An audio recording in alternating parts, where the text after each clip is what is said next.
Hello everyone, my name is Fernando Luna and I'll be presenting today The Power of Music and Sound in Visual Storytelling. This is a conference provided and produced by Moon Records.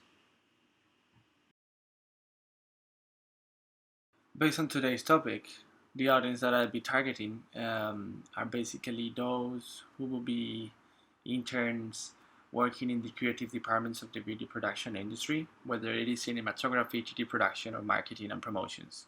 The behavior basically that the audience will adapt is that they will comprehend the use of sound effects and music in visual storytelling. They will be able to assess and critique soundtracks and sounds for specific purposes in their video creations. Given a video, those who attend this conference, they will be able to determine what type of music or sound should be used to enhance the visual message, either cinematographic video, informational video, promoting video. And for those who attend the conference, they will have the opportunity to assess the right music for 3 different video samples that will be provided by Moon Records. The objective of today's conference is that video production interns will be able to value and use music and sound for visual storytelling. Given a video sample, they'll be able to assess and critique the best options for those samples. Why is music and sound important in visual storytelling? Whenever we talk about storytelling, we often forget how important sound is. The right choice of sound and music will bring something to the story.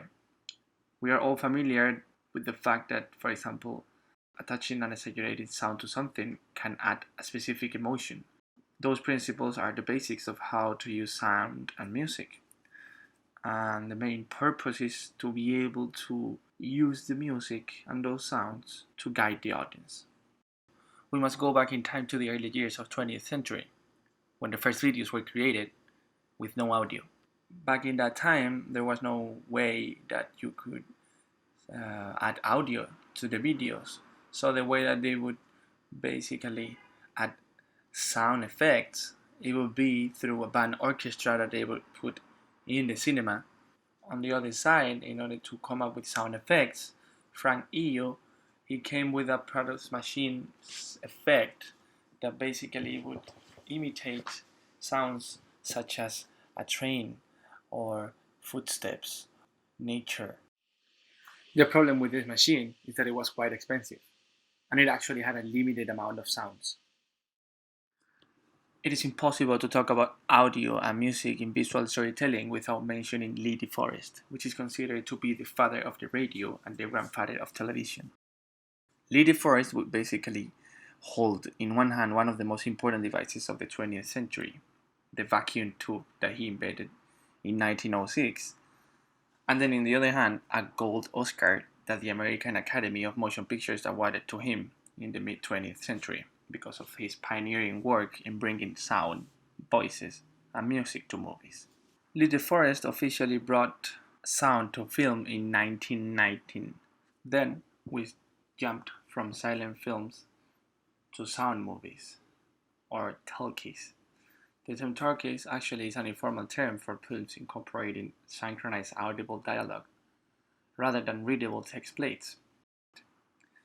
New equipment, new studios and methods were required in order to make such films, and cinemas needed to actually apply new speakers and projectors to show them. So it was a gradual transition to go from silent films to talkies. Sound is a great building block when creating an atmosphere. What are you seeing and what are you hearing? If you take the visual away from a scene filmed at an airport, for example, you can automatically sense where we are by hearing things that are typical from an airport setting. And this is where these two types of sounds takes place: the diegetic sounds and the non-diegetic sounds. The diegetic sounds are sounds whose source is visible on the screen. This is basically dialogue, for example, the voices of the characters. Sounds made by objects or nature in the story, such as the one that I just talked about, the airport. And then we have non-diegetic sounds, which is basically the sound whose source is neither visible on the screen, nor has been implied to be present in the action. Narrator's commentary, for example, when there is a narration in a voiceover, sound effects which is added in the dramatic effect, mood music, all these are elements added in post-production because they were not actually coming from the moment that the scene was being filmed. So diegetic are basically sounds that are on a screen, and they are internal, and they are literal. And non-diegetic are off-screen, they are external, and they are very selective, because usually they are a selection from the editor, and it takes place in post-production. I put the example of Psycho, which is a very famous movie from Alfred Hitchcock. A clear example of non-diegetic sound would be the soundtrack that they use, which is the Psycho soundtrack, which is a really famous piece.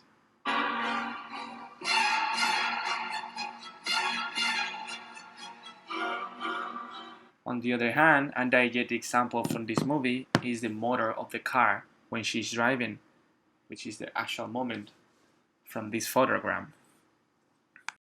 Music is an art form universally recognized for its mood-altering qualities and its ability to affect behavior. Music is a powerful invisible tool that helps to achieve a goal. This goal is to appeal to the subconscious and compel people to act. It basically creates and forms an emotional connection, which is the key element in order to use music in visual storytelling. It increases the value of your content by driving storylines, driving audience engagement, and increasing consumer retention, making your story not only more interesting but impactful. You can also use music that goes against what you see on the screen, and in here, basically, you can establish or change the mood. If you use the music that matches what happens on the screen, it's parallel. On the other way, you can also use music that goes against what you see on the screen to create a sense of irony. Use happy music for a sad or a scary scene. This is called contrapuntal. Emotions in music and sound. The term visual narrative has been used to describe several genres of visual storytelling. News and information, things such as photojournalism, the photo essay, a documentary film, and then entertainment, art, movies, television, comic books, a graphic novel. You can also use the music and sounds to establish a mood or change it. Deep, sinister songs tell us something scary is about to happen, or that a character who seems friendly is actually dangerous. A high violin might suggest tension, and discordant sounds make us feel uncomfortable.